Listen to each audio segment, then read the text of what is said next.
설 연휴 충남 도내 주택과 축사에서 화재가 발생했습니다. 바다에서는 갯바위에 사람이 고립되고 강풍에 배가 표류되는 사고도 잇따랐습니다. 오미크론 변이 바이러스의 영향으로 코로나19 확진자 수가 급증하고 있습니다. 충남에서는 설 연휴 마지막 날 하루 900명이 넘는 확진자가 나오면서 또다시 역대 최대치를 경신했습니다. 확진자가 급증하면서 선별진료소마다 검사 행렬이 이어지고 있습니다. 새 방역 체계에 따라 앞으로 기존 PCR 검사는 만 60세 이상이나 밀접 접촉자 등만 받고 나머지는 신속 항원 검사를 받게 됩니다. 충남 사랑의 온도탑이 120도를 기록했습니다. 도민 1인당 기부액은 8,427원으로 전국에서 가장 많으며 최종 모금액은 178억 7천만 원으로 서울과 경기에 이어서 세 번째로 많았습니다.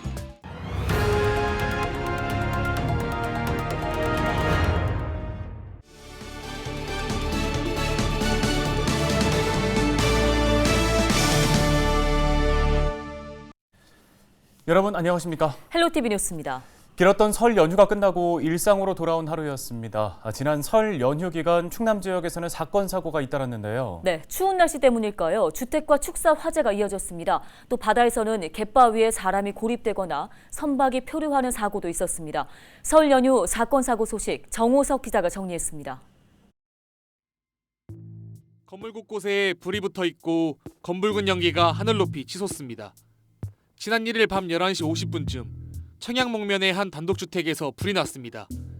이 화재로 건물과 가구가 불에 타 약 7,800만 원의 재산 피해가 발생했습니다. 다행히 인명피해는 없었습니다. 소방당국은 화목난로에 연통이 가열돼 화재가 발생한 것으로 보고 정확한 원인을 조사하고 있습니다. 지난 2일 새벽 2시 반쯤 예산군의 한 단독주택에서 화재가 발생했습니다. 이 불로 다친 사람은 없었지만 소방서 추산 4,500만 원의 재산 피해가 발생했습니다. 소방당국은 이번 화재도 화목보일러실에서 불이 시작된 것으로 보고 사용자들의 주의를 당부했습니다. 같은 날 오후 2시 30분에는 예산군 대형면의 한 대지 축사에서 화재가 발생했습니다. 연탄재를 제대로 처리하지 않아 불이 났는데 농구 경기장 2.5배 크기의 축사가 모두 불에 타고 돼지 660마리가 폐사하는 등 9,700만 원 상당의 재산 피해가 발생했습니다. 설 연휴 기간 충남 서해 바다에서도 사건 사고가 잇따랐습니다. 보령해경은 지난달 31일 오후 3시쯤 대천 해수욕장에서 갯바위에 고립된 20대 남성 2명을 구조했습니다. 해경은 이들이 해수욕장에서 산책을 하던 중 물때를 모르고 갯바위에 올랐다 물이 빠르게 차올라 고립된 것으로 보고 있습니다. 연휴 기간 선박 7척이 표류 중 구조되는 등 강풍으로 인한 사고도 이어졌습니다. 보령해경은 다행히 선박이 침수되거나 기름 유출 등의 추가 피해는 없었다고 전했습니다. 헬로티비 뉴스 정호석입니다.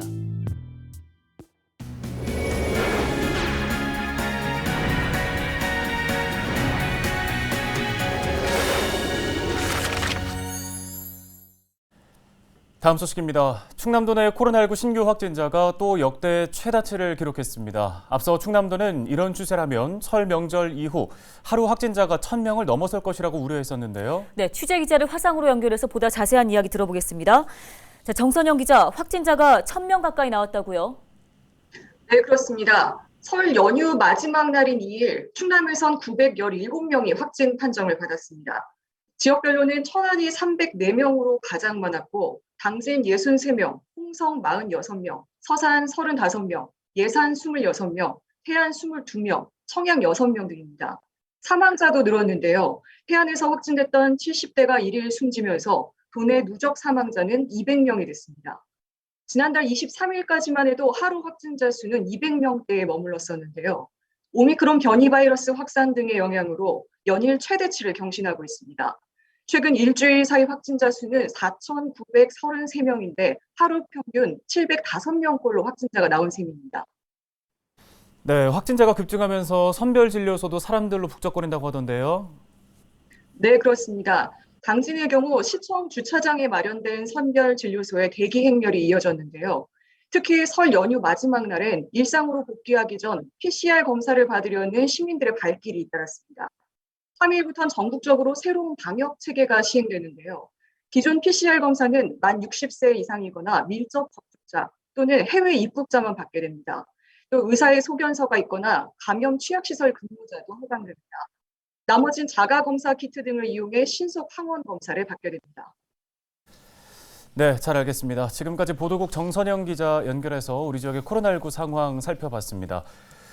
22,907명이 발생했습니다. 설 연휴가 지나면서 코로나19 일일 확진자 수가 연일 최다 기록을 경신하고 있는데요. 오미크론이 확산되면서 전문가들의 예측대로 신규 확진자가 10,000명대를 넘어서 20,000명대가 됐습니다. 네, PCR 검사도 한계치에 부딪히다 보니 선별 진료소 검사 체계도 전면 개편됐습니다. 60세 이상이거나 의사의 소견서를 받은 사람, 또 확진자와 밀접 접촉한 것으로 통보를 받은 사람 등 고위험군만이 PCR 검사를 받고 나머지는 신속 항원 검사를 받을 수 있는데요. 여기서 이제 양성이 나올 경우에 PCR 검사를 다시 하게 됩니다.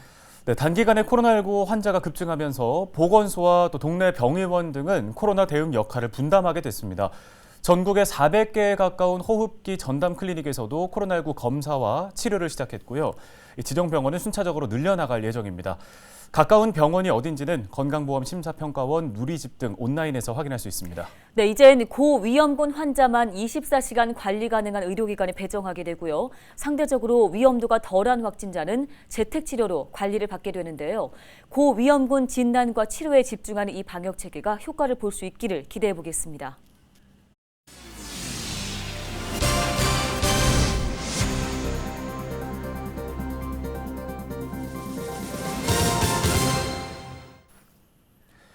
충남 사랑의 온도탑이 120도를 기록하면서 지난해에 이어 올해에도 목표를 초과 달성했습니다.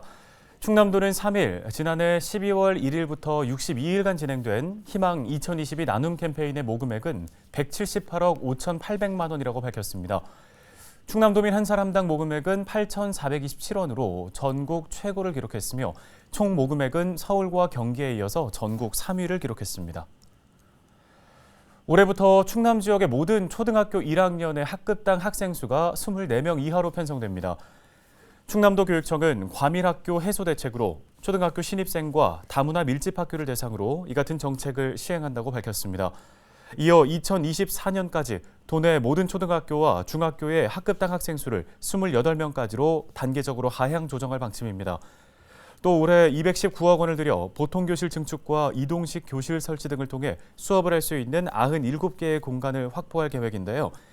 지난해 말 기준 학급당 학생 수가 28명을 초과하는 과밀학교는 도내 176곳으로 전체의 24%를 차지했습니다. 특히 공동주택 개발이 활발한 천안과 아산, 서산과 당진 등 서북부 지역에 과밀학교가 집중된 상황입니다.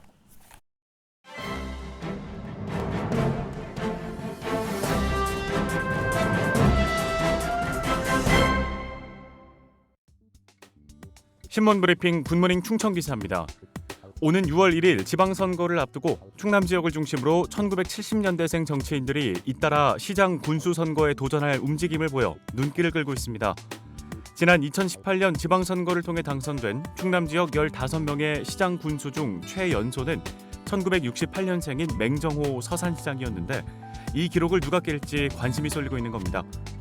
기대를 모으고 있는 주인공은 천안시의회 황천순 의장과 충남도의회 김동길 의원, 당진시의회 김기재 의원, 충남도의회 홍기후 의원, 서천군의회 조동준 의원 등이라고 합니다. 먼저 1973년생인 황천순 의장은 양승조 충남지사의 최측근으로 통하는데요. 양 지사의 국회의원 시절 비서관과 보좌관을 지낸 바 있습니다. 20여일의 단식 끝에 국회 본회의장에서 정운찬 국무총리를 상대로 대정부 질문을 통해 세종시 원안 추진을 촉구했을 당시 양 지사의 휠체어를 민 장본인이기도 합니다. 황 의장은 지난 10일 기자회견을 열고 천안시장 선거 출마를 선언했습니다.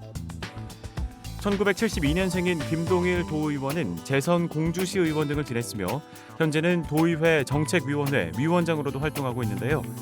김 도의원은 지난달 17일 유튜브를 통해 공주시장 선거 출마를 공식적으로 선언했습니다. 김홍장 시장이 일찌감치 3선 불출마 선언을 한 당진시장 선거에는 1974년생 동갑내기인 김기재 시의원과 홍기후 도의원이 공천 경쟁을 벌이고 있습니다. 또 1974년생인 조동준 군의원도 일찌감치 서천군수 선거 출마를 위해 표밭狩이에 나선 상태인데요. 다만 이들 모두 만만치 않은 당내의 경선을 거쳐야 한다는 점에서 생환 여부를 속단하기는 어려워 보입니다. 신문 브리핑이었습니다.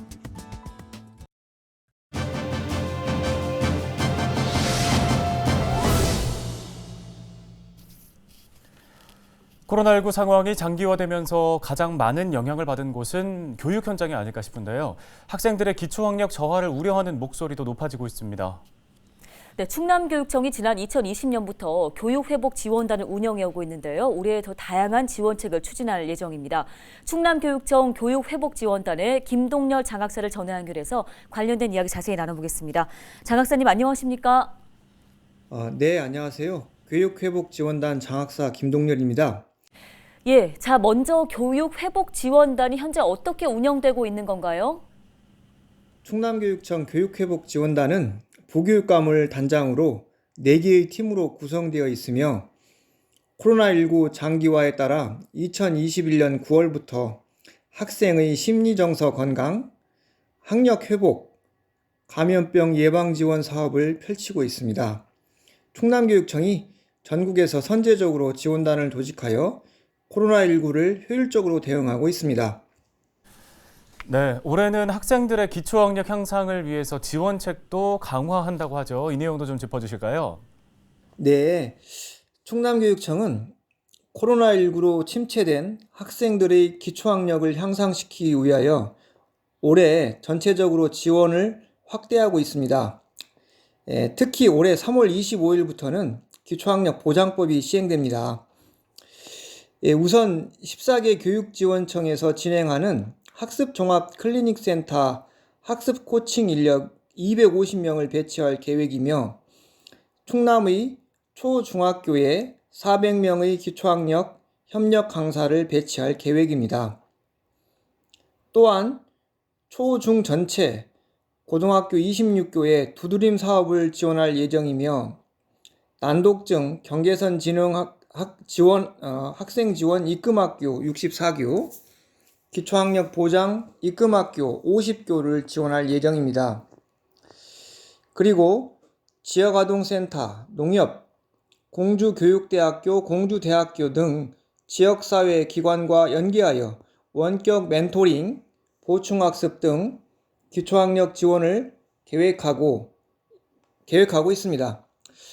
특히 올해에는 학습지원 대상 학생의 유형별 종합진단과 맞춤형 통합지원으로 학습지원 대상 학생의 정확한 원인을 분석하고 보호자와 공유하여 통합적으로 지원하는 시스템을 구축하고자 합니다. 네, 얘기해 주신 이런 지원책들이 각 학교 현장에서 이제 잘 적용될 수 있도록 하는 것도 중요할 것 같습니다. 어떻게 운영을 해나갈 계획이신지도 궁금합니다. 네, 충남교육청은 지난 1월 27일 충남학력 디딤돌 입금교사 역량 강화 연수를 실시했습니다. 이번 연수는 14개 시군 교육지원청 소속 기초학력 입금교사와 교육 전문직 30명을 대상으로 실시하였으며 연수를 이수한 입금교사는 각 교육지원청에서 실시하는 현장교사 연수의 강사로 활동하게 됩니다. 이처럼 입금교사 온 오프라인 연수, 사업 안내를 위한 홍보자료 제작과 보급, 그리고 권역별 교사 학부모 토론회 등을 운영하여 현장 안착을 위해 지속적으로 노력하고 있습니다. 네, 오늘 관련 도움 말씀 여기까지 듣겠습니다. 충남교육청 교육회복지원단 김동열 장학사였습니다.